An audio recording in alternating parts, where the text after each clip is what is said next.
You know, BYU Idaho in and of itself is already a remarkable innovation within higher education.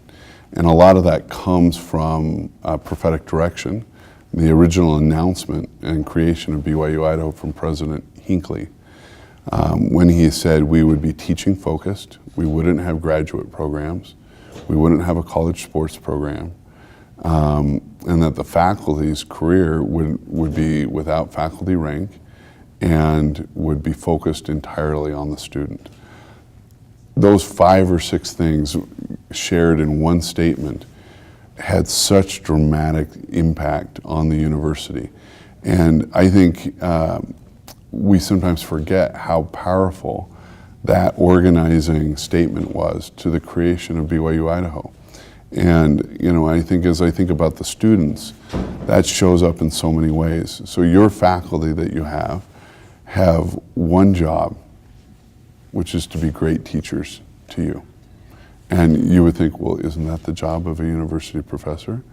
But in a lot of other systems of higher education, that is not the job of a university professor. It's to do research and to be involved in their professional career area of focus, but to not invest in the student. So all of us at this institution are blessed by a remarkable vision of the university from prophetic counsel, but we're also then blessed by faculty who said, I want to be part of that.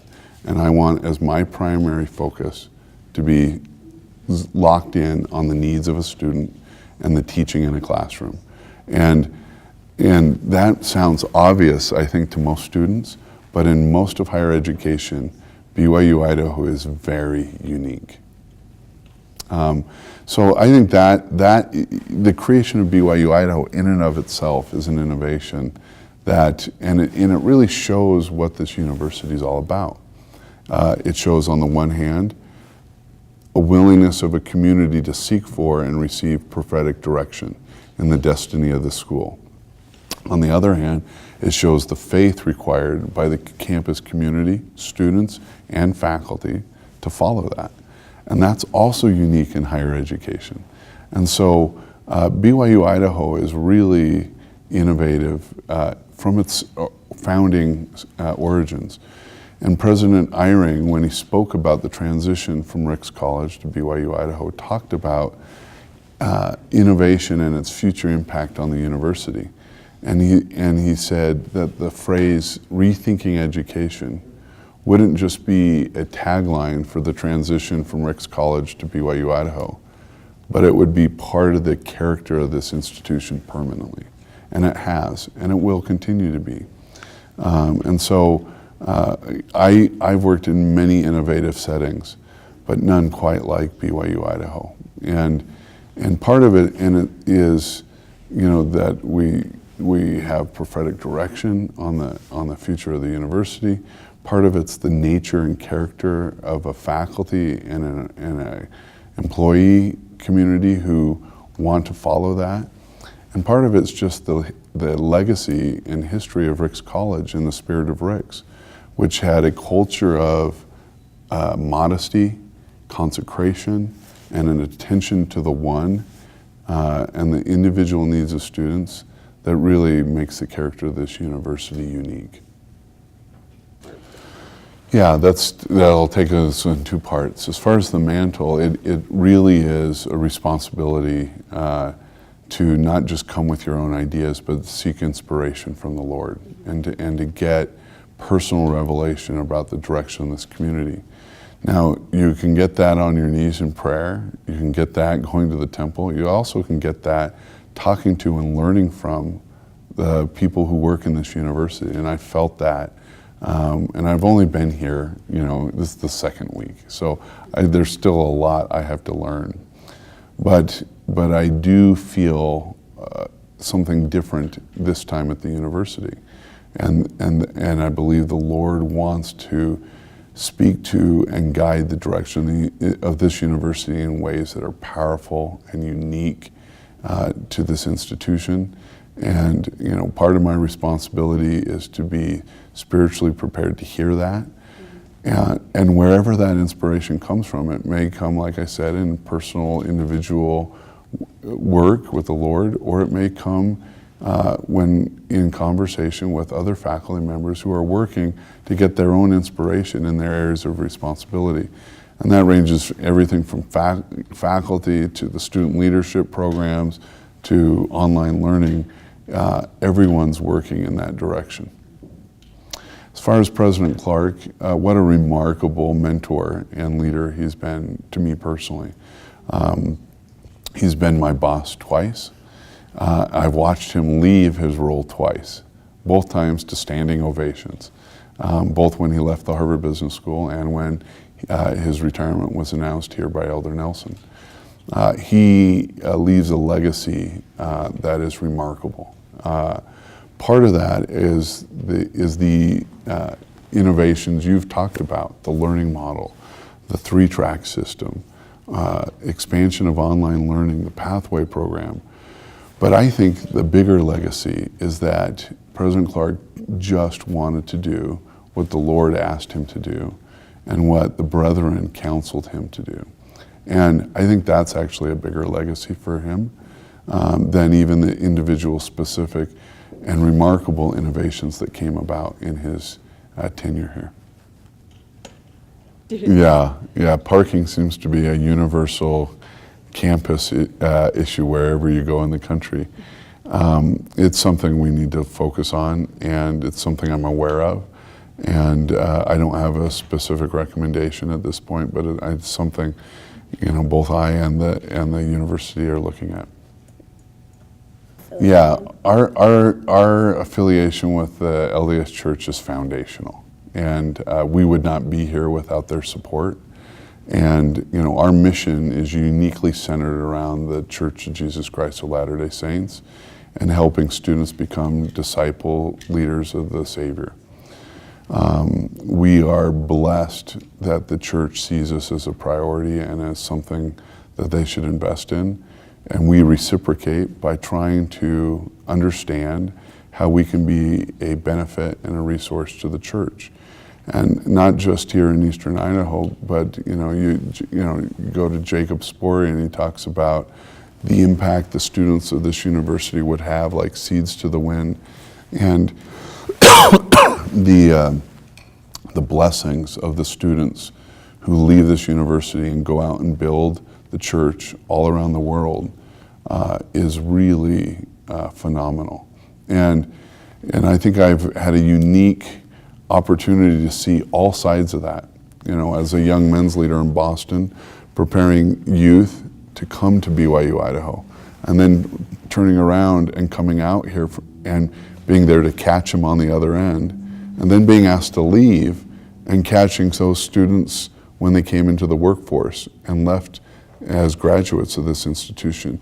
And to see that life cycle and the change that happens in students over that period is phenomenal. And it is this institution is uniquely designed to change the lives of the students who come here, and not just for their benefit, but so that they can be a blessing and a resource in their own families and in the church wherever they serve the rest of their lives.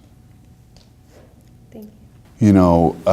One of the things, a husband and wife always don't have the same responsibilities, but hopefully they have the same purpose and they're unified in that. And Christian and I have learned, I think early in our marriage, Sister Gilbert would have a church assignment or assignment with our children, and I'd have an assignment at work.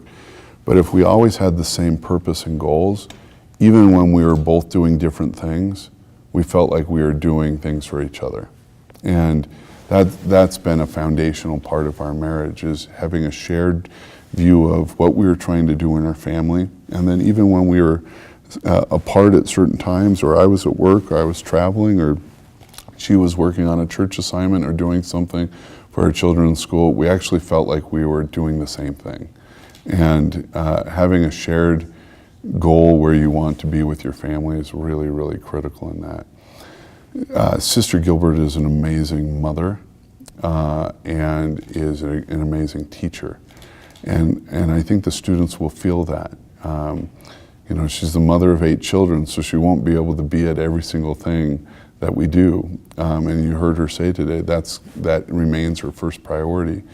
But I think the students will see her in home evening gatherings, in devotional, in interactions with the students, as someone who's a deeply committed teacher and a deeply committed mother.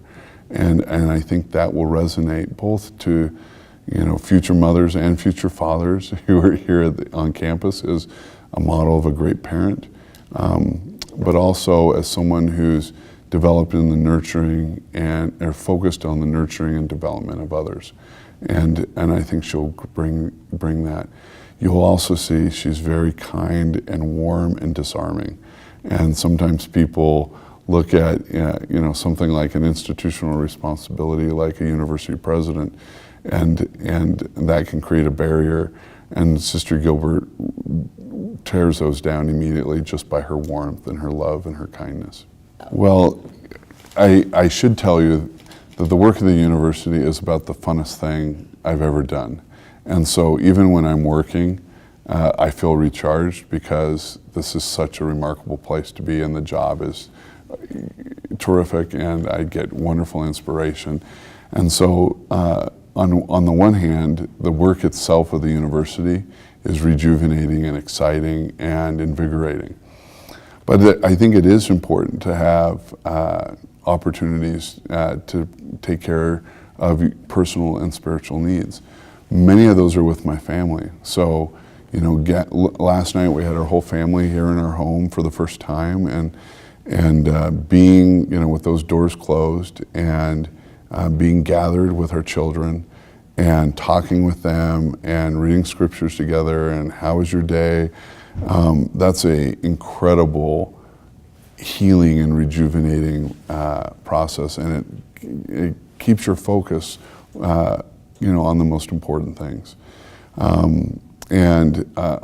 So that's been a huge opportunity for me, is to just be back with my family in ways that are powerful and healing for me.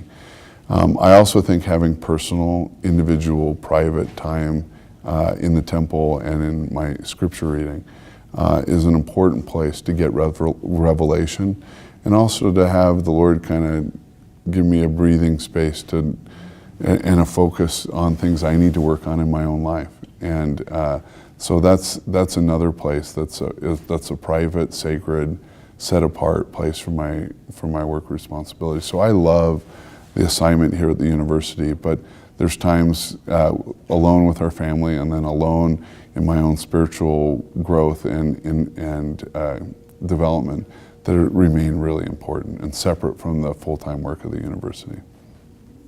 Yeah, I think it's really important, and this is perhaps amplified with the assignment that I have now, but it's been true our entire married life. You have to have boundaries that are non-negotiable for your family. So for me, that Monday nights for family home evening, family dinner, Sunday, and obviously, you'll have church assignments, you'll have university assignments, but I've got to find boundaries that are non-negotiable for our children, and they need to know that, and we need to know that. And so now, look, last night we had our first home evening with a married student ward, 4 married student wards, and that was a wonderful experience for our family and for our children. But we still need time together with just our family, and so we'll need to balance that. Sister Gilbert's first and primary responsibility is our family. She's not just a guardian and a protector for our children, but she is for me too, and keeping me on track and focused on those responsibilities. We also try to do things with our children like father's interviews that are really, really important. Even when you're gathered as a family at the dinner table or in a family home evening, there are times when you need to spend one-on-one time with your children. One mechanism for that for us is father's interviews. And another one is just individual time that we invest with each of our children, and we try to rotate that through, so we make sure we have that for each of our children. Being in the house. No, the President's house will be a wonderful place for a family. So, Thank you.